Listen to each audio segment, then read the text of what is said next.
Baik, bismillahirrahmanirrahim. Assalamualaikum warahmatullahi wabarakatuh. Berjumpa kembali di acara Bincang Biologi, teman-teman. Belajar bersama guru kreatif. Masih di acara Kupas Tuntas Materi Biologi kelas 10. Nah, teman-teman, berjumpa di pembahasan yang baru, yaitu mengenai Kingdom Protista. Pada video kali ini, nanti kita akan tuntaskan pembahasan mengenai Kingdom Protista ini ya. Oke. Baik, apa saja pada Kingdom Protista yang akan kita bahas, teman-teman, dalam subpokok bahasan buku paket biologi. Kalau kita berbicara protista itu dia ada di bab yang ke-6, gitu ya. Nah, jangan lupa like, comment, and subscribe. Hal-hal meliputi apa saja protista yang kita bahas ke depan. Nah, ini dia teman-teman peta konsepnya. Ketika kita berbicara protista, maka ada 3 pokok bahasan yang mesti kita tuntaskan. Yang pertama, nanti kita akan membuat satu video mengenai protista yang mirip jamur, di mana dia beranggotakan Myxomycota dan Oomycota. Nah, yang kedua, nanti video yang selanjutnya kami akan buat mengenai protista yang mirip alga, di mana anggotanya itu ada Rhodophyta, ada Phaeophyta, ada Chrysophyta, ada Chlorophyta, dan ada diatom, gitu ya. Dan video yang ketiga nanti kami akan membuat mengenai protista yang mirip hewan atau protozoa. Nanti beranggotakan ada Rhizopoda, ada Flagellata, ada Ciliata, dan ada juga Sporozoa. Nah, ini adalah setiap anggota masing-masingnya kita akan kaji mendetail, teman-teman, sehingga teman-teman bisa mengetahui kenapa protista ini dia dibagi-bagi gitu ya. Ada yang mirip jamur, ada yang mirip tumbuhan, dan bahkan ada yang mirip hewan gitu ya. Nah, ini adalah peta konsepnya. Oke, baik. Yang kedua, nah sebelum kita masuk ke setiap anggota di dalam pembahasannya, teman-teman akan kami ajak dibawa ke bagian yang terpenting dari protista, yaitu teman-teman mesti mengetahui dulu gitu ya, protista itu apa. Oke. Nah, seperti yang kalian ketahui bahwa di pembahasan mengenai klasifikasi makhluk hidup sudah mengenal seorang ilmuwan yang bernama Robert Whittaker, teman-teman. Beliau yang mengemukakan mengenai sistem 5 kingdom. Di sistem 5 kingdom itu, teman-teman, salah satunya ada kingdom yang disebut sebagai protista. Nah, Robert Whittaker memasukkan protista ini ke dalam sistem 5 kingdom, di mana protista ini dia beranggotakan organisme yang eukariot. Eukariot itu berarti organisme yang memiliki membran inti, di mana seluruh anggotanya itu dia bersifat uniseluler atau bersel tunggal, gitu ya. Ya, kalau berbicaranya kingdom protista yang memang dikelompokkan oleh Whittaker. Namun dalam pengembangannya, teman-teman, ternyata ke depan nanti kita ada organisme eukariot yang masih masuk ke dalam protista, namun dia selnya bukan uniseluler, tapi dia selnya multiseluler. Salah satu yang akan kita bahas adalah protista yang mirip tumbuhan, gitu ya. Nah, waktu itu memang Robert Whittaker mengelompokkan protista ke dalam 5 kingdom, di mana anggotanya masih kebanyakan eukariot yang uniseluler, gitu ya. Namun sekarang protista punya anggota yang multiseluler, dalam hal ini adalah kelompok alga atau protista yang mirip tumbuhan, gitu ya. Nah, protista ini, teman-teman, dia berasal dari bahasa Yunani. Artinya apa? Artinya adalah sel yang paling pertama. Jadi kalau nanti teman-teman sudah melihat pokok bahasan tentang evolusi di materi kelas 12 sudah kami buatkan bahwa ketika kita berbicara suatu sel yang bersifat eukariot, maka sel yang pertama dibahas yang paling primitif itu adalah protista, gitu ya. Makanya protista itu dia asal kata dari yang paling pertama, gitu. Nah, selanjutnya teman-teman, kenapa kingdom ini muncul, gitu ya? Robert Whittaker menjadikan protista ini sebagai sebuah kingdom yang berbeda dari kingdom-kingdom yang lain. Sebab protista, teman-teman, dia memiliki karakteristik yang berbeda di antara kingdom-kingdom yang lainnya. Apa saja? Yang pertama, meskipun dia bersifat eukariotik, artinya anggota protista dia sudah memiliki membran inti. Dari sistem 5 kingdom yang tidak memiliki membran inti itu kan cuma satu ya, yaitu kingdom Monera. Kingdom Monera itu dia dalam keadaan prokaryotik. Kingdom yang lainnya, salah satunya adalah protista, itu dia sudah eukaryotik. Jadi protista, fungi, gitu ya, plantae, animalia, itu dia sudah eukaryotik. Nah, dia memiliki intinya, dia diselubungi oleh membran inti yang tadi saya sebutkan. Kalau inti di dalamnya dia diselubungi oleh membran inti, maka dia pasti memiliki nukleus. Gitu ya. Jadi sel-sel ini pasti dia memiliki nukleus. Nah, selain nukleus juga dia di dalam selnya memiliki organel-organel sel yang memang dikelilingi oleh membran. Nah, itu yang menjadi pembeda dengan kingdom Monera. Oke, yang kedua, ciri dari kingdom ini adalah di dalam hal respirasinya, teman-teman, di dalam proses respirasi untuk melakukan proses metabolismenya, anggota dari protista ini memang kebanyakan dia secara aerobik. Artinya di dalam metabolismenya dia memerlukan faktor terpenting di dalam menghasilkan ATP. Dalam hal ini adalah oksigen, gitu ya. Jadi umumnya memang respirasi di dalam metabolismenya secara aerobik. Nah, yang ketiga, sebagian besar itu dia bersifat uniseluler, betul. Namun ada sebagian anggotanya yang memang bersifat multiseluler yang tadi saya sebutkan, yaitu kelompok alga, gitu ya. Nah, selanjutnya teman-teman ciri khasnya itu adalah ada yang bereproduksi secara aseksual, ada juga yang memang bereproduksi secara seksual, gitu ya, dalam hal reproduksi. Selanjutnya, ketika kita berbicara kingdom protista juga sama berbicara habitatnya, nanti ada yang hidup bebas, teman-teman, ada juga yang hidupnya itu dia bersimbiosis dengan organisme lain untuk menunjang kehidupannya, gitu ya. Dan ciri yang keenam yaitu kebanyakan pada kingdom protista ini memang hidup dia di perairan, gitu ya, baik perairan asin maupun perairan tawar. Jadi banyak sekali kehidupannya itu memang yang membutuhkan air, begitu ya. Itu dia konsep terpenting mengenai protista. Nah, perlu diketahui sama teman-teman bahwa berbicaranya protista tadi di awal sudah kita sebutkan bahwa di peta konsep, gitu ya kan ya. Nah, berdasarkan cara memperoleh makanannya, maka protista itu diklasifikasikan, gitu ya. Ada yang disebut sebagai protista yang mirip jamur, gitu ya, atau jamur protista disebutnya, yang tadi beranggotakan dua kelompok, yaitu Myxomycota dan juga Oomycota. Nah, protista ini teman-teman hidupnya dia heterotrof, artinya dia tidak bisa membuat makanan sendiri. Nah, cara memperoleh makanannya itu yaitu dari organisme lain, bisa dengan cara menguraikan atau dia dengan cara fagositosis makanannya dari luar, gitu ya, seperti itu. Yang kedua ada protista yang mirip tumbuhan yang kita sebut dengan alga atau ganggang, gitu ya. Nah, protista ini teman-teman selain sifatnya multiseluler, ada juga yang uniseluler ada, gitu ya. Alga juga ada yang uniseluler. Nah, protista ini dia kebanyakan khusus untuk alga dia memang hidupnya itu dia autotrof. Nah, autotrofnya itu dia dengan menggunakan cahaya, makanya disebut sebagai fotoautotrof. Artinya ada proses fotosintesis yang terlibat di dalam pembuatan makanan, begitu ya. Terus yang ketiga ada protozoa, yaitu protista yang mirip hewan. Nah, dia sama dengan jamur, ya, protista yang mirip jamur, hidupnya itu dia heterotrof, gitu ya.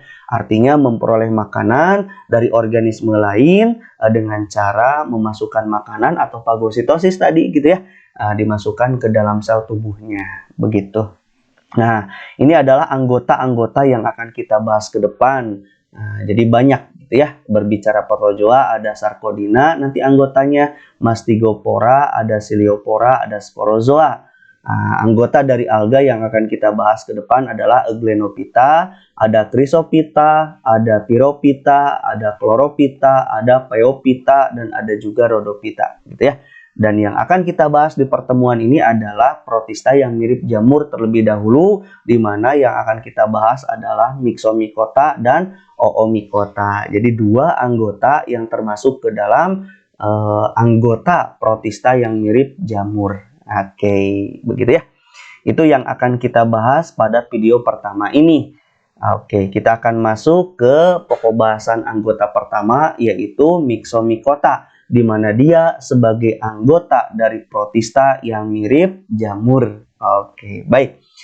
Nah, teman-teman, ketika kita berbicara Myxomycota, kenapa dia masuk ke dalam protista? Sebab tadi sudah diungkapkan ciri umumnya bahwa Myxomycota dia punya sifat selnya itu adalah eukariot, gitu kan ya. Artinya dia memiliki membran inti. Oke, itu yang pertama, gitu ya.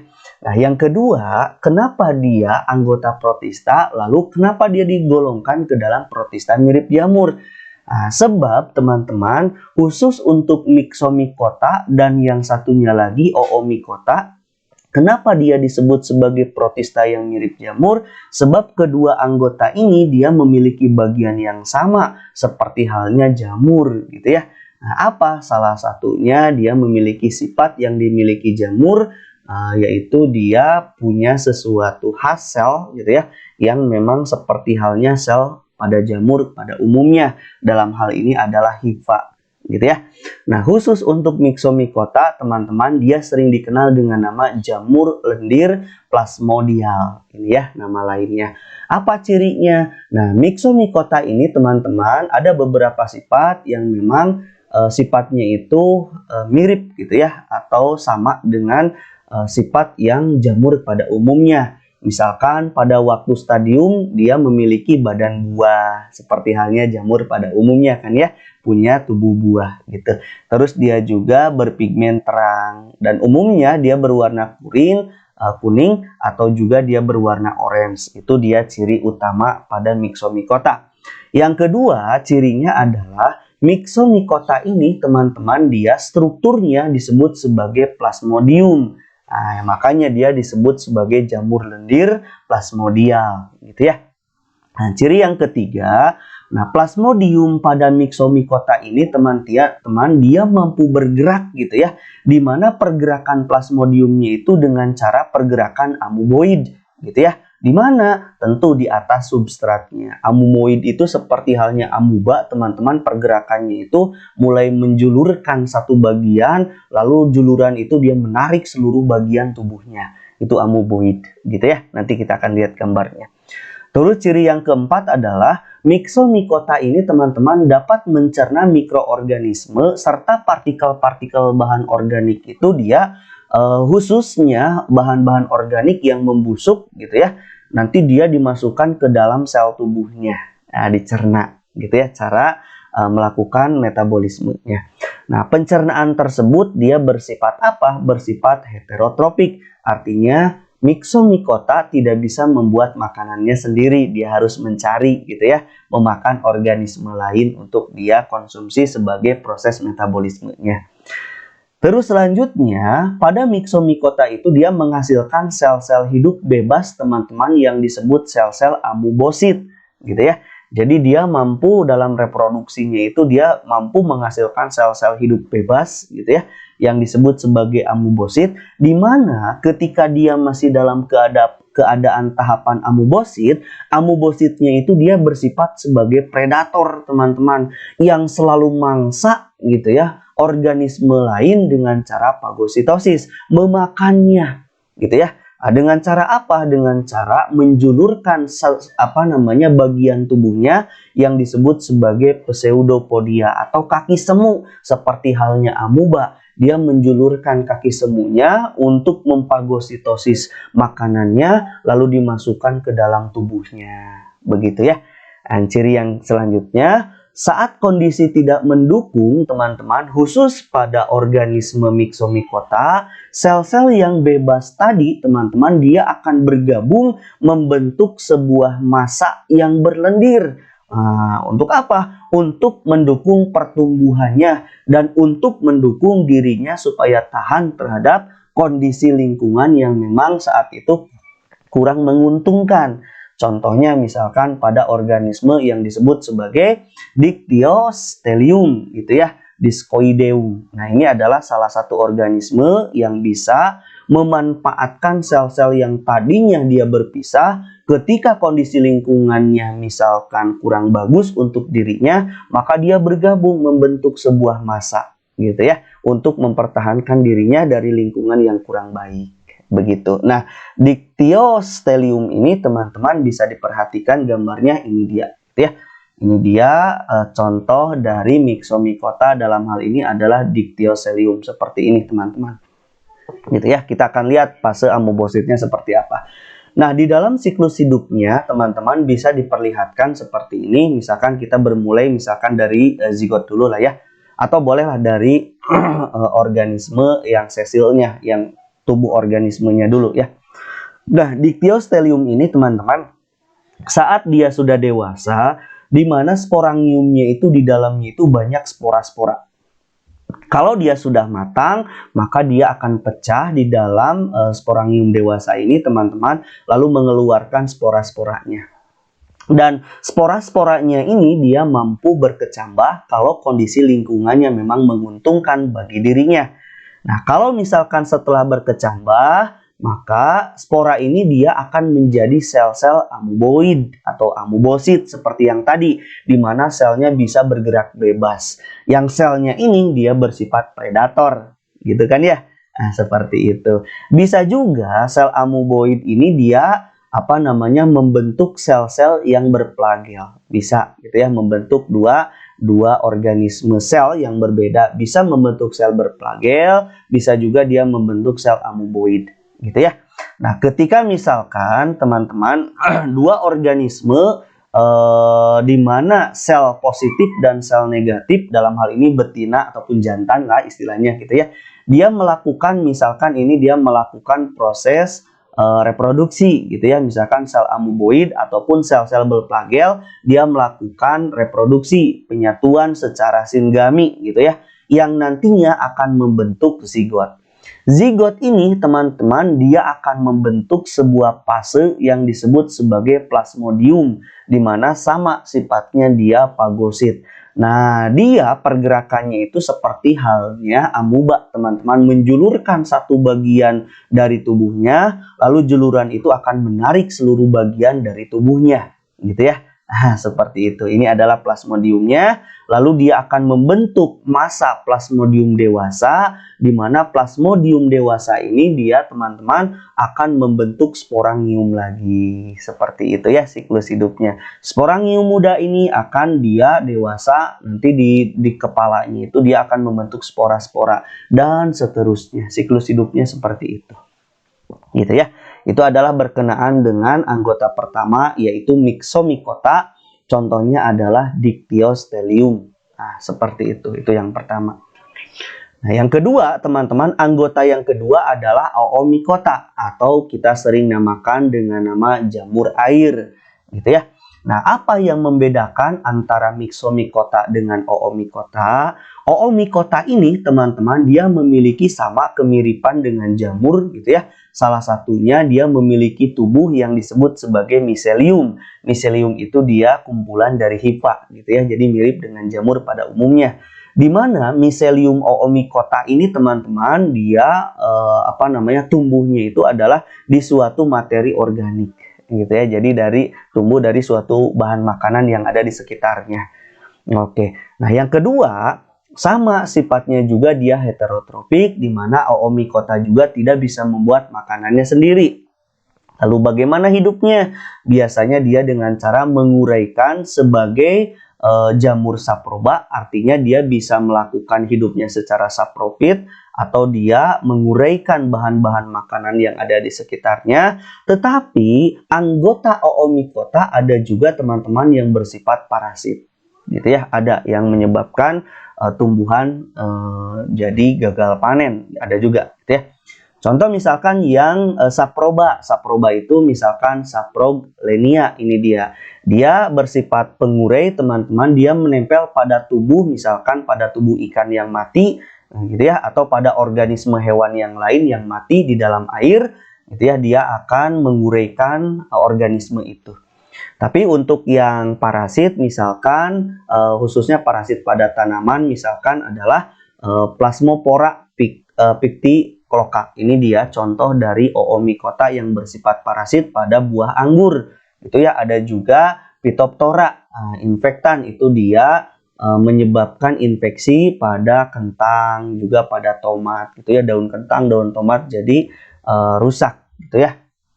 Atau pada kentangnya juga sama. Oke, jadi rusak. Jadi ada yang bersifat parasit, ada yang bersifat saproba gitu ya. Nah, pada Oomycota, teman-teman, hipanya dia memiliki dinding sel yang mengandung selulosa. Nah, itu dia. Beda ya, kalau di jamur itu, hipa itu dindingnya itu dari kitin, kalau jamur. Nah, kalau yang ini dari selulosa.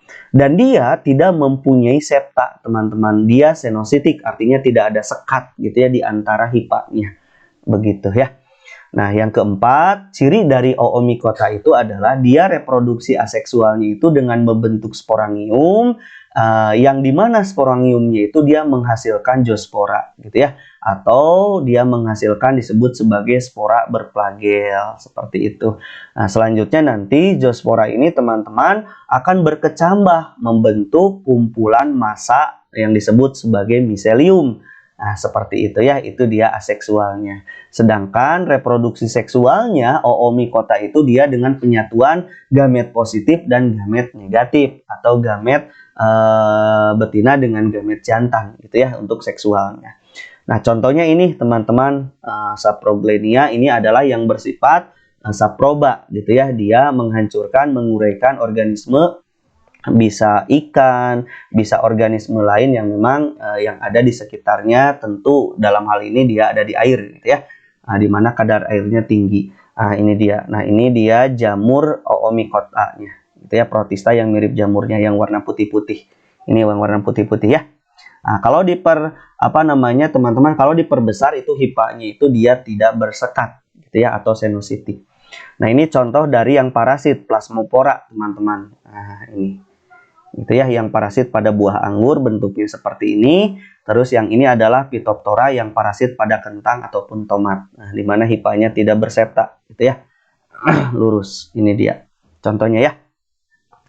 Nah, selanjutnya bagaimana siklus hidupnya, teman-teman? Siklus hidup untuk Oomycota bisa diperhatikan mulai ketika fase di mana bisa diperhatikan, teman-teman, kita akan lihat yang seksual dulu lah ya. Nah, ini misalkan pada organisme dewasanya, di mana sudah terbentuk bagian yang disebut sebagai oogonium, yang di dalamnya dia memiliki nukleus, atau di dalamnya ada sel telur, teman-teman, yang bersifat haploid gitu ya.